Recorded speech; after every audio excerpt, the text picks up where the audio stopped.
नमस्कार दोस्तों, मेरा नाम है शब्द और आज की इस वीडियो में हम बात करने वाले हैं अंकटाड की। अंकटाड यानी कि United Nations conference on trade and development, ठीक है, ये इसका फुल फॉर्म है।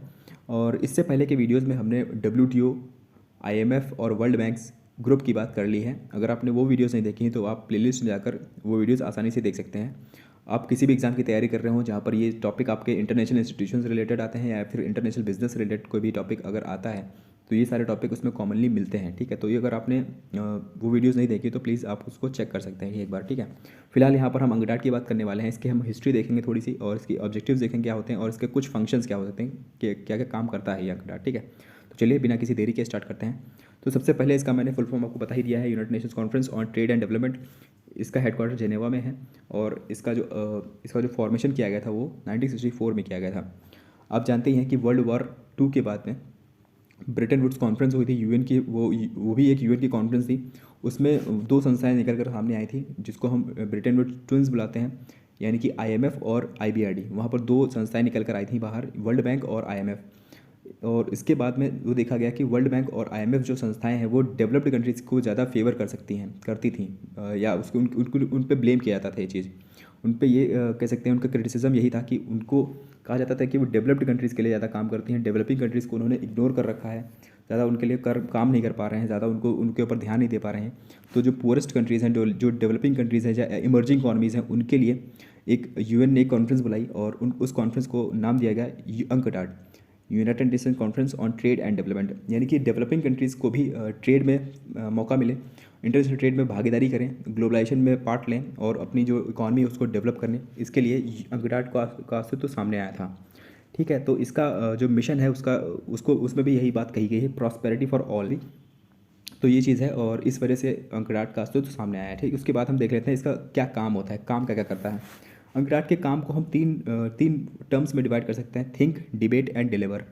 थिंक का मतलब होता है यहाँ पर थिंक टैंक, एक तरह थिंक टैंक का काम करता है कि किस तरह से किस कंट्री की कौन सी प्रॉब्लम्स को टैकल किया जाए। उसके बाद में उस रीजन के ऊपर बहुत सारी रिपोर्ट्स निकालते हैं ये लोग, ठीक है। इनकी रिपोर्ट्स बहुत इंपॉर्टेंट होती हैं। अंकटाड की रिपोर्ट्स आपके एग्जाम में डायरेक्टली पूछी जा सकती हैं। इसके अलावा पॉलिसी जो होती है, अगर किसी कंट्री की इंटरनेशनल पॉलिसी होती है उसको रिव्यू करने का काम अंकटाड का हो सकता है, करती है। और डिबेट में हम कह सकते हैं कि यहाँ पर फोरम बनाए गए हैं, कॉन्फ्रेंसेस की जाती हैं जहाँ पर चर्चा होती है और बहुत सारी कंट्रीज़ आपस में मिलकर बातचीत करते हैं कि किस तरह से ग्लोबलाइजेशन को बढ़ाया जाए आगे, और वर्ल्ड ट्रेड में किस तरह से कोई कंट्री अगर पीछे छूट गई तो उसको किस तरह से मेन स्ट्रीम में लाया जाए। ये सब चर्चाएं यहाँ पर होती हैं। और इसके अलावा डिलीवर भी किया जाता है, ऐसा नहीं कि सिर्फ बातचीत होती है, यहाँ पर डिलीवर होता है, ऑन ग्राउंड टेक्निकल असिस्टेंस भी जाता है। कई बार अगर ज़रूरत पड़ती है किसी कंट्री को तो इंपॉर्टेंट रिपोर्ट होती है आपके एग्जाम से रिलेटेड अंकटाड में। और तो अंकटाड कौन कौन सी रिपोर्ट्स पब्लिश करता है, तो ये यहाँ पर मैंने नाम लिख रखे हैं। इसमें से आप सभी को याद ना रख सकें तो भी आपको कुछ याद रखनी चाहिए, ठीक है। तो सबसे पहले यहाँ पर ट्रेड एंड डेवलपमेंट रिपोर्ट है, मतलब वर्ल्ड लेवल पर कौन सी कंट्री किस तरह से ट्रेड और डेवलप कर रही है अपनी कंट्री को। वर्ल्ड इन्वेस्टमेंट रिपोर्ट, किस कंट्री में ज़्यादा इन्वेस्टमेंट आ रहा है, यानी कि FDI FPI आ रही है। ये सबसे ज़्यादा इंपॉर्टेंट आपकी रिपोर्ट मानी जाती है अंकटाड की, वर्ल्ड इन्वेस्टमेंट रिपोर्ट, ठीक है, बहुत इंपॉर्टेंट है। इसके बाद में आती है the least developed countries report. यहाँ पर कौन सी कंट्री लीस्ट डेवलप्ड है उसकी एक सूची बनाई जाती है, लिस्ट बनाई जाती है। तो उसके लिए भी एक रिपोर्ट तैयार की जाती है, economic development in Africa report.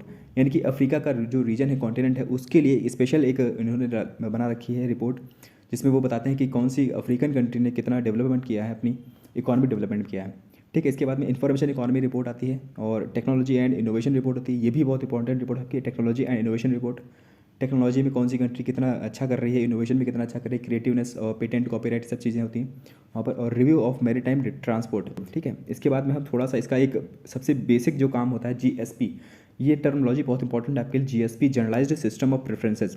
अगर आप अंकटाड में किसी एक चीज़ को याद रखना चाहें तो ये सिस्टम आप याद रखिएगा अंकटाड के बारे में। अंकटाड में ये होता है, इसमें ये होता है जनरलाइज्ड सिस्टम ऑफ प्रेफरेंसेज में होता है कि कोई डेवलपिंग कंट्रीज अगर किसी डेवलप्ड कंट्री को माल एक्सपोर्ट करती है या मर्चेंडाइज प्रोडक्ट एक्सपोर्ट करती है तो उसको उसमें कहा जाता है कि डेवलप्ड कंट्री को उसके ऊपर टैरिफ कम लगाने चाहिए या फिर बहुत ही मिनिमम लगाने चाहिए, कंसेशंस दिया जाता है।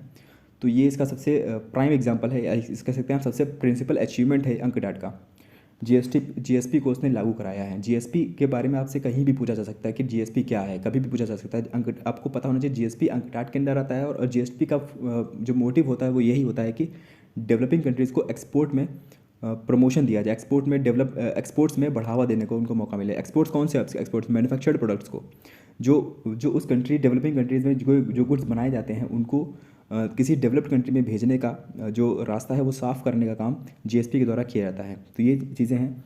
और स्पेशल टैरिफ्स कंसेशंस दिए जाते हैं इन एक्सपोर्ट्स को, जो डेवलपिंग कंट्रीज़ के एक्सपोर्ट्स होते हैं। तो यही है आपका जनरलाइज सिस्टम ऑफ प्रेफरेंस। ठीक है, उम्मीद करता हूँ आपको ये चीज़ें समझ में आ गई होंगी। इसके अलावा आपको बहुत ज़्यादा इसमें पढ़ने की ज़रूरत नहीं है, और जितना इंपॉर्टेंट हो सकता था मैंने बता दिया है इस वीडियो में अंकटाड के बारे में। उम्मीद करता हूँ आपको यहाँ पर कुछ जानने को मिला होगा। Thank you guys, please like करिए, शेयर करिए, सब्सक्राइब करिए मेरे चैनल को। God bless you all.